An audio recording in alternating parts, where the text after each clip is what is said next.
GAA podcast on RTE.ie sponsored by Optimum Nutrition. No matter your goal, if you're putting it in, we'll help you get more out. Optimum Nutrition, the official performance nutrition partner of the Gaelic Players Association. Possession crucial from this. How much longer will the referee allow? Dublin lead by a point, and there's the whistle. It's over.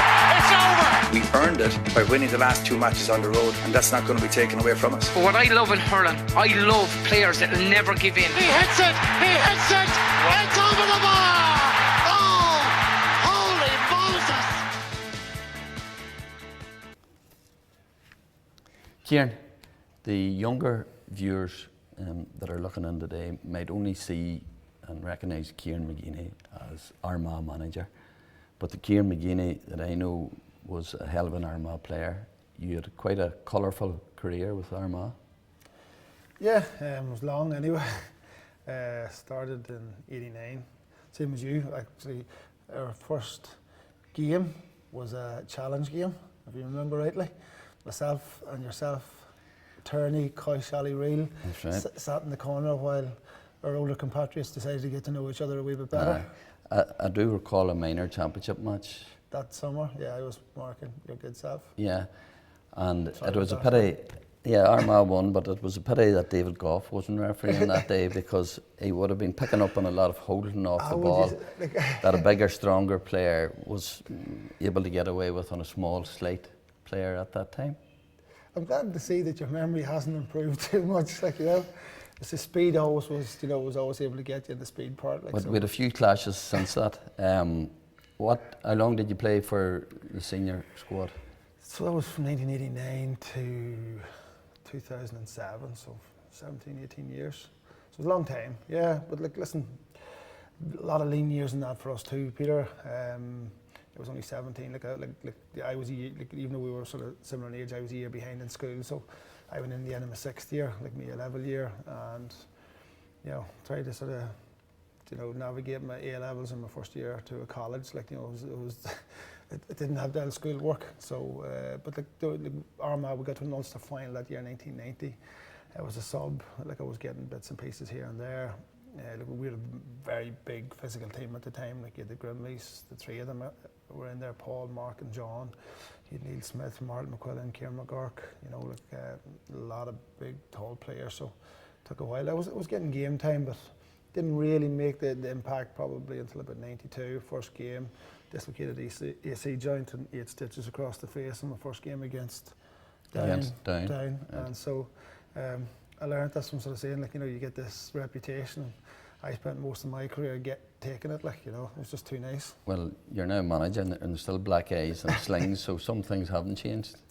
Yeah, no, as you know, like, I have to battle the demon some way, so I have my own ways of doing it. Like, that's both shoulders done now, but I done the other one actually against Castleblaney in a club semi-final. Like, it's funny, everybody blames the jiu-jitsu, like, but it was Down and Castleblaney. Like, that's how I done them. The obvious highlight, fair to say, 2002.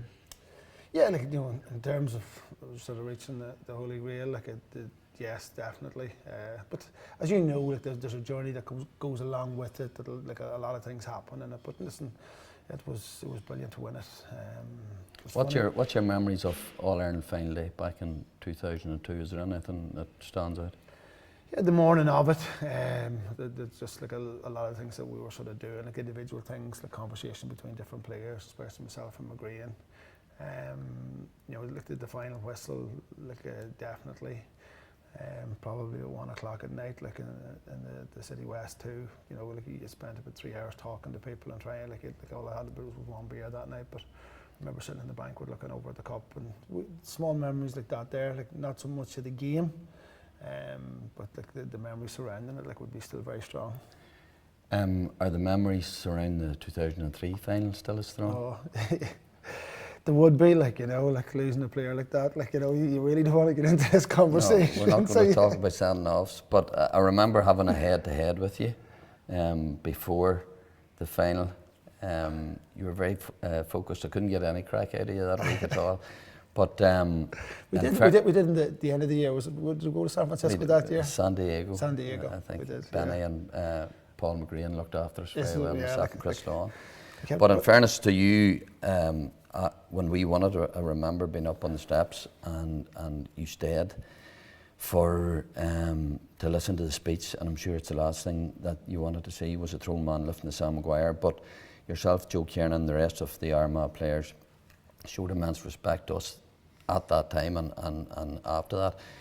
But what can you bring to the squad? Do you talk to the current Armagh squad about to play in an All-Ireland final, about the highs of 2003? Will you talk to them about, or the highs of 2002 and the lows of 2003? Not really. Like I've talked before, like the players, like that. You shouldn't be afraid to lose, because in sport you're going to lose more than you win. But you should be afraid of other things, like not giving your best, like not like showing what you're capable of, those sorts of things. So like I tend to talk more about things like that. I don't expect everybody to be like me in terms of the way I approach things.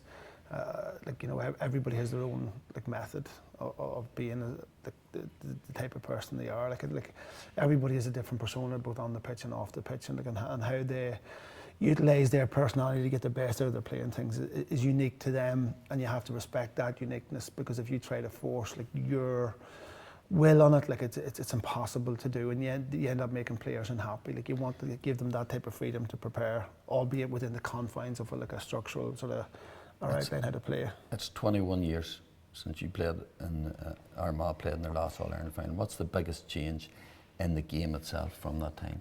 You have to be smarter. In what way? Just every way. I think, like when I look back, like it's like I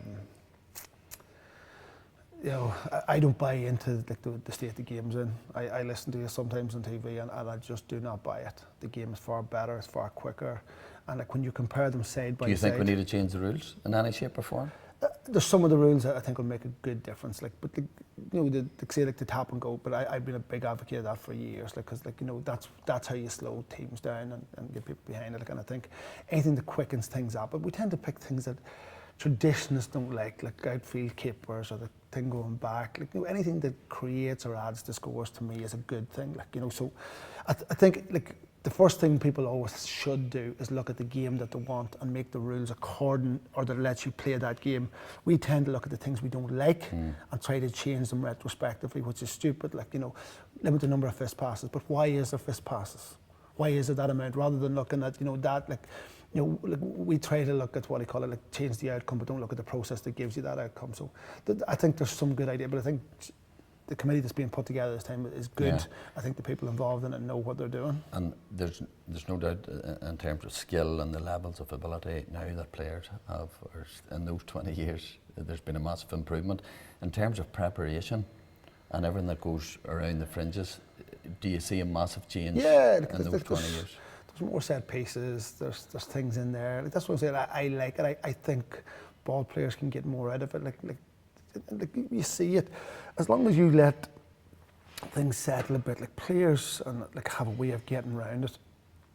Like teams score 18, 19 points now on average. Like that was massive back in earlier. Like very few games, if any, would achieve that. Like to be honest, in most of the big games, you have to hit over 20, and people talk, and that's with strong defences. Like that's not one-on-one. Like, and I think players now are like multifaceted. Like in the terms of like I used to always call you as forwards like very one-dimensional, like because you couldn't tackle a fish upward. Like, that's your opinion.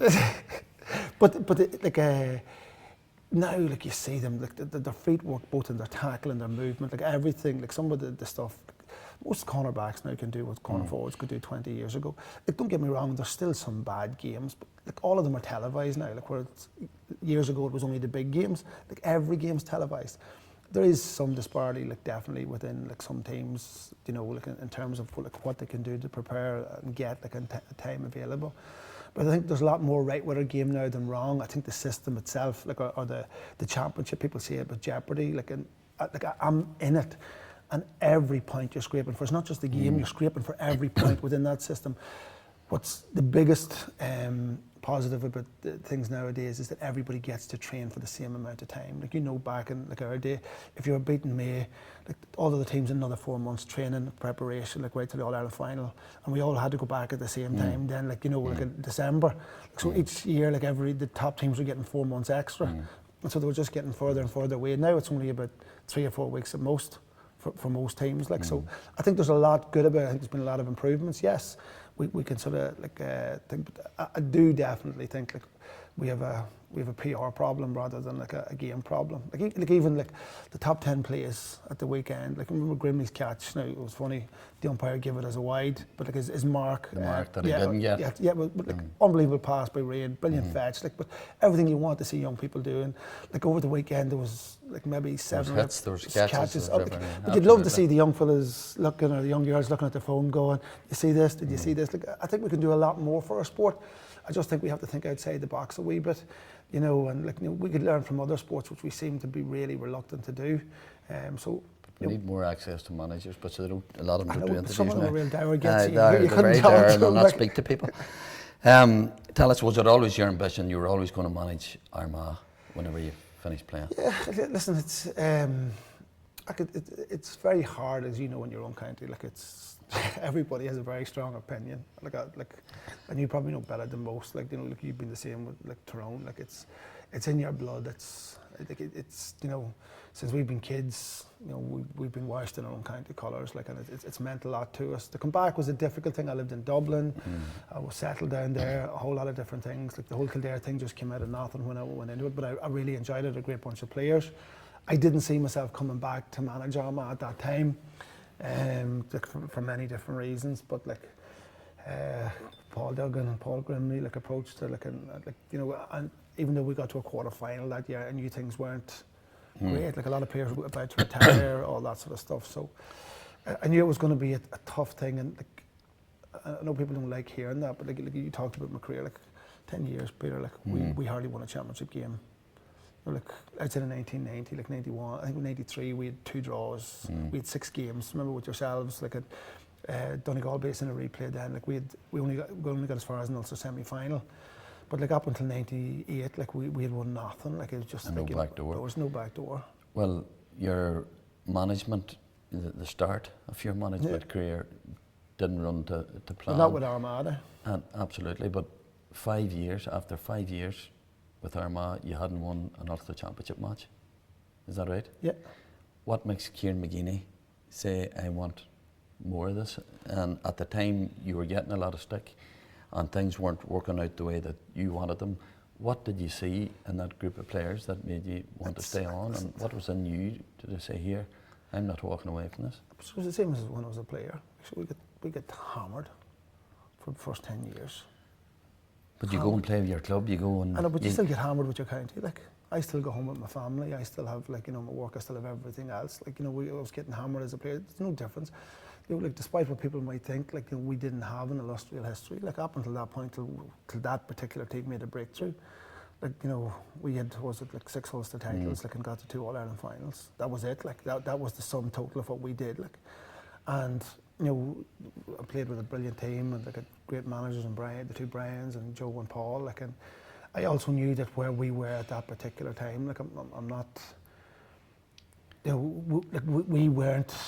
Like, I remember chatting to you like at the time, like we were in Division 3 and people were talking about All Ireland's, like, and I'm going like, you know, like from what planet, like. But somebody with standards as high as you have to stay with a team, to be over a team for 5 years, I think it was Fermanagh beat you and Brewster. Like a lot of those same, you had a lot of players playing that day, I know, but are playing in an All-Ireland final now 5 years later. But like you look at like Fermanagh should have beat us in 2008. They beat us in 2004.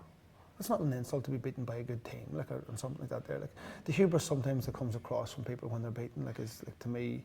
Don't get me wrong, I always want to win, but like every county has good players. Every county, like it depends how much they can do. Now, like there's definitely disparity between like counties. Like you can't compare Leitrim to Dublin and all that sort of stuff. But every team comes up, like, and they can give you a game in any given day. And like, yes, maybe we're not at the best. Maybe I wasn't at my best. But did I think that what I call it, like, you know, we were going in the right direction? I did, but like. But was there something that, you know, switched that you said, right, we're now heading on the right way? No, or, I think it was. You know, it's one thing talking about perseverance, but you had to show it when things weren't going well. You look at, like, from yourself, like from 95, like say to 86 to like 2003. Like, you know, Going straight forward. No, and a lot of good players. You had like quality players, like, you know, a lot of players that a lot of people wouldn't know that I would, like, from playing at that time. And you ask yourself, like, the biggest thing that comes within any setup is what culture, like, is emanating, and can these players reach their potential? And if they do reach their potential, like, what's the chances of them existing in it? Like, but the difference in that, we won it with a really good minor team that had won All Ireland. They went on to win under 20, so we had a real good crop coming up. There was expectation. That hadn't, you couldn't say that. No, like, listen, and you know, like, our club football has struggled in that time too, but it takes, there's always a spark there, like the Grugans, the Falkers, you know, Stephen Sheridan, like, fellas there that you knew, like, had definitely the appetite for staying it out the same way as possibly McGrain and myself and a few other boys did as well. Like, you've spoken very highly about your backroom team this past few months and the roles that they all perform. Three of them I would know pretty well, played against them: Kieran Donaghy, Kieran McKeever, they would battle with, and Conleth Gilligan. So you do know that if you win, if Armagh win the All Ireland, they get all the credit. If they lose, it's your fault. What exactly is their roles, if you don't mind me asking? Well, look, everybody has a different thing. Like, it's a great backroom team. Like, we have a lot of good fun in it. You know, even our management meetings, like, you know, like, it's there's a good buzz around them. Like, all very knowledgeable, really, really good coaches, and like, very strong personalities too. Which, as you would know, you'd have to be with myself. Like, if you're going to win an argument. So, like, you know, Kieran obviously is KD's offensive. Like, Brookie, Kieran McKeever would be defensive. Conleth with the transition. Like, if Kieran McKinney, goalkeeping coach. Like, you know, so.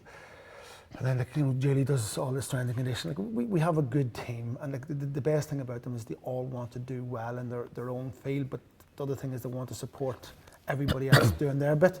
There's nobody, like, despite what people might think, like, that's the best thing about each and every one of them. Like, you know, their ego doesn't exist. Like, they have a great, this thing, like, if Brookie's doing his things, like, in defence, like, you know, they all want to, they're all surrounding him to help him do his job, like. And like, a lot of times when you get people like of that strength of character and that level of skill as a coach, like, that sometimes can rub off each other. Now, whether it's just pure luck or just because, like, you know, Kieran, Kitty and Brookie would have played with each other in Dodgy Roos, like, and Conleth, like, you know, was that personality, he just is able to sort of come into any sort of setup, like, so. It's a good feeling. It's a great thing to be around. Like, I learn a lot off them myself, and poor Conleth does the poor job of referee in our game, so he gets pretty stick. It's obvious that you are a very tight unit, but towards the end, the very final seconds of the semi-final, your physio abdicated her responsibility to an injured player, when the whistle went to jump wildly in celebration. I presume she's going to get a reprimand for that. She did. She got a Joey McElroy sent her a video, like, you know, like, of it, like, sort of saying, like, you know, what's the story here? But Permore was, she was very excited about the whole thing. But she's got plenty of stick. That's good. So. That's good. Another aspect of this Armagh team is the strength and depth, the subs, and I've been saying it all year. And when games were getting tight, you were able to call on men who came on, who made a massive difference, and the biggest difference they made was in the semi-final, and I think you might have used 7 overall. A few came off and back on again, but they all made a massive difference. One of the biggest problems or challenges for inter-county managers now is keeping people on board. If they're not in the first 18, if they're not in the first 15 in some cases, it's very hard for them to put in that effort, that commitment, when the temptation is always to go and play and train with your club. How have you managed to keep such a big group together and get them to perform the way you have? I suppose it's more credit to them, really. For, like, there's a whole lot, even like people who don't get mentioned, like you have Kieran McGeeney there from Crossmaglen and Jamar Hall, like from Falkirk, like 2 players who are playing really well, that, like, sit in the 26 to 30 bracket, like, and, you know, you could argue they're as good as a lot of players, like, starting, like, but just, like, depending on the role and the way things have went, like, and sometimes when you don't just get in, you know, like, it is difficult to keep things like that going, but, like, it's, I suppose there's so many people involved in that particular process, but the maturity of players is key to that, and understanding the bigger picture, like, and that's very easy to say and much harder to do.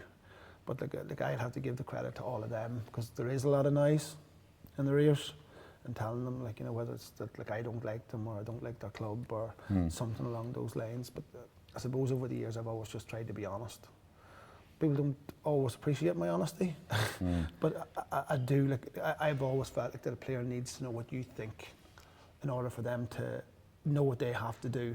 There's not much point in, like, if me and you are picking a team and you say like one thing about a player, like all the coaches know if they say anything to me about a particular player, that's going to the player, because they need to know what way we're thinking or they can improve. Because if you're not playing them for a particular reason, whether they agree with it or not, it's another thing. But like they need to know that. And I'm not sort of saying like I think the players would know that the one thing that I won't do is I won't talk behind their back. I won't say anything about them that I won't say to them. Like. Your opposition, Galway, you know a bit about them at this stage. Some brilliant games. The last game in Croke Park in particular finished penalties. It was a feisty encounter, but there was plenty of great football played that day as well. We're hoping for something similar on Sunday. Yeah, listen, like we've played them 5 times, I think, in the last 3 years. They've won 1 by a point. We've won 1 by a point. 2 draws, another draw, and finished like they beat us in penalties. So like it's tight. Doesn't mean it'll be tight on Sunday. You know, like sometimes a game can get away from you. Sometimes you can reel it back in. It depends on so many things. People have purple patches at the beginning. Some people have it like in the last quarter. So it's going to be. It should be a tight affair. Like I know Joyce a long time. Like, you know, he goes back a long way with both me. Did you mark him? He was one of those fellas that liked to stay in the full forward line. You know, where those fellas that go in there because they didn't like to sort of you weren't a man marker, so you knew to stay. You knew to stay. Leave that job down to McNulty. I was I was back there for long enough. Sweeper. See, when you started getting, like, you know, you had to play a wee bit more football out the field. The after the last game in Sligo, brilliant comeback by Armagh. Pádraig Joyce was asked after the semi-final about that game, and he referenced that he had sent you a text that night after the match. What was in the text? He said, like, you know, like we'd meet again, like that they'd get through to the final, and so would we, and you know, we'll be going at it again. So yeah, like, listen, Joyce is a good lad. Like he's funny as well. Like he's a serious competitor. Like, you know, you wouldn't be taking him for a short walk now or a long walk over short here. He's clued in, and yeah, like, listen, he's going to have them well prepared. Like he's very confident fella himself. Like, and he's going to have them the same way. Like Galway were big, physically very imposing. Like the whole half forward line, 6'4". Then you have like even Finnerty, same height inside. You have Comer, and then, like, as I call him, the little Shane Walsh at 6'2", like, and, you know, built like a tank. So it's a huge team. Like it's they bring that physicality to it. Like Connacht football has. Like, you know, it's very robust. It's, you know, it's very aggressive into the tackle, like, and stuff like that. But it's just part of their game. They're very skillful footballers. Like, they're able to shift the ball. They can play. Like, they've a very, very tight defence. Probably the tightest defence, like, in the country at the minute. The atmosphere after the Kerry game was something else. Croke Park was rocking, and you could feel it. You could see that. Immensely enjoyable game to watch. The hype in Armagh at the minute is something else. Probably a bit easier in our day to remove yourself from distraction. Social media was nowhere near what it is now. Do you see that as a challenge in the next couple of weeks to keep your players away from that? I suppose the fact that it's 2 weeks makes it a bit easier. But to be honest, like I said the other day, I hope the county goes nuts.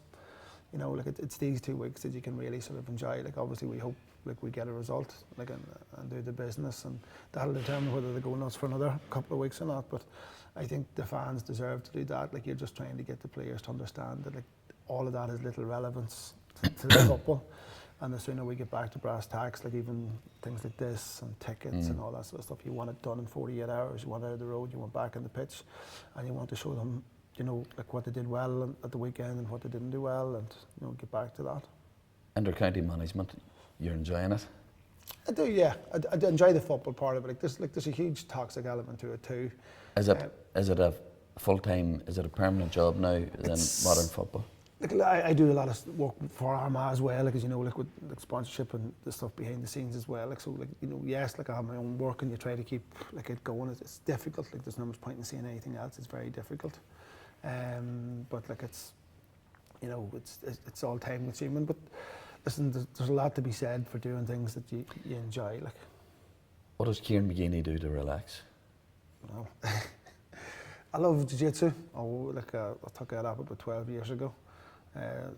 That's my main go-to thing. Unfortunately, over the last 10 weeks, I had to get my 2 muscles reattached to my shoulder, and my bicep moved and attached somewhere else. So I've missed it. I missed it severely, especially so doing the bike and walking really just doesn't cut it. And I'm not a golfer.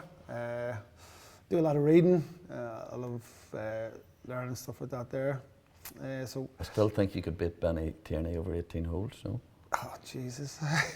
I'd love to do it. The only good thing I got from golf with Benny was I got on to, Pebble Beach one day, and I swung a few clubs, and I sent a photograph back to him just to annoy him because, He is a golfer. He is a golfer. I was asked the other day, why is Kieran McGeeney called Geezer? And I started scratching my head because I've been calling you that for a long time, and I don't know the reason. It goes back to primary 6, I think it was, in Mullaban. There was a fella called Adrian Grant. We have to do our work, and if you finished earlier, you'd be able to do the drawings on the backboard. It was Mrs. McCann's class, and we'd done a story on geezers that day, and that the hot water and blowing the top and all that sort of stuff. Even back then, you could say I had a fiery temper, and somebody Back then? Yeah, I'm definitely calm. Mellowed. It doesn't just See completely that? mellowed. Somebody asked, he talked about McGeeney and Geezer sounding similar, and Mrs. McCann asked him, who's your partner? And he said, Geezer. That's it. That was it. Well, tell us something about Geezer that the public don't know. Oh. There's a lot. Tell me one. Elvis Presley fan. Enough said. On that note, I think we'll finish. Kieran, thanks for your time and the best of luck. No bother. Cheers, Peter. Thanks a lot. One take, boys. GAA podcast on RTE.ie, sponsored by Optimum Nutrition. No matter your goal, if you're putting it in, we'll help you get more out. Optimum Nutrition, the official performance nutrition partner of the Gaelic Players Association. Possession crucial from this. How much longer will the referee allow? Dublin lead by a point, and there's the whistle. It's over. It's over. We earned it by winning the last 2 matches on the road, and that's not going to be taken away from us. But what I love in hurling, I love players that will never give in. He hits it. He hits